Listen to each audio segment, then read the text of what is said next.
بسم الله الرحمن الرحیم. السلام علیکم. ماه مبارک رمضان کې مختلف قسم ته عبادات، مختلف قسم ته اعمال دي او ډیر یو بهترین شی څخه ډیر زیات ثواب دی غدا دې څخه خلکو ته افطاری ورکول، روژه ماتې ویل کول، خلکو سره مدد کول. تاسو سترګې غړو نن سبا د کومه بیماری راغلې ده، د بیماری وجه نه ډیر کسان داسې دي څخه کورو کې محبوس دي، بند دي، هغو سره مدد کول. خپله امام صادق علیه السلام ارشاد فرمایي چې دا دوره یو اهم شی دی، چا سره مدد کول، غریبانو سره، خپلوالانو سره، رشته دارانو سره. یې چې دا د خانه کعبې طواف نه افضل دی، دا د تهجد منځو نه افضل دی، دا عمرو نه افضل دی، د ډیر زیات اجر ذکر شوی دی.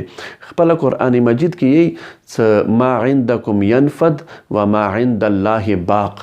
تاسو څه کومې پیسې دي که هغه پیسې هغه فضول دي، تاسو څه کومې پیسې دي، خو همدا پیسې څه که چیرې ته د خدای په لارې کې ورکړې بس هغه بیا باقین، هغه بیا باقي پاتې کیږي او تاسو کومې دي هغه ټولې ضایع کیږي. خپله رسول الله صلی الله علیه و آله وسلم ارشاد فرمایي چې کله ته خیرات ورکوې، د خیراتي کومې پیسې دي، د خیراتي پیسې د انسان سره خبرې کوي، کومه صدقه، کومه خیرات دی پورې دام نشته دی.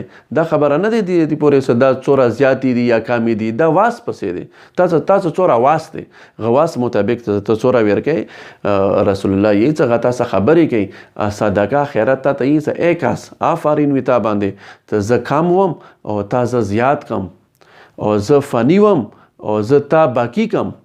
صدقه یې زه خو فني وم، پیس د کومې پیسې دي مو څه خرچېږي که دوکان کې یو ځای بل ځای بازار کې هر چېرته د خرچ شي، خو که چیرې تا هغه خیرات ورکړې ته زه باقي پاتې شوم، د دې والا کومه جزا دی هغه جزا به تا ته میلاویږي.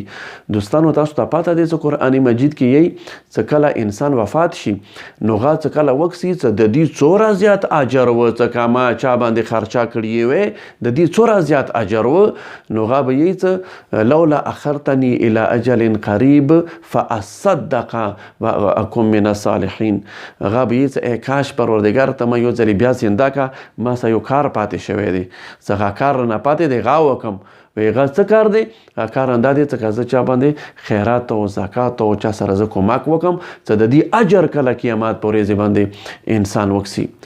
نو دوستانو د ماه مبارک رمضان کې دا یو ډیر اهم عبادت دی.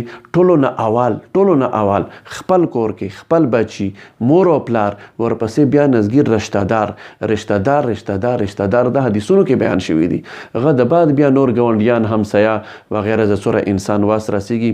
الله تعالی د موټولو ته د نیک اعمال کوونې توفیق راکړي. و آخر دعوانا ان الحمد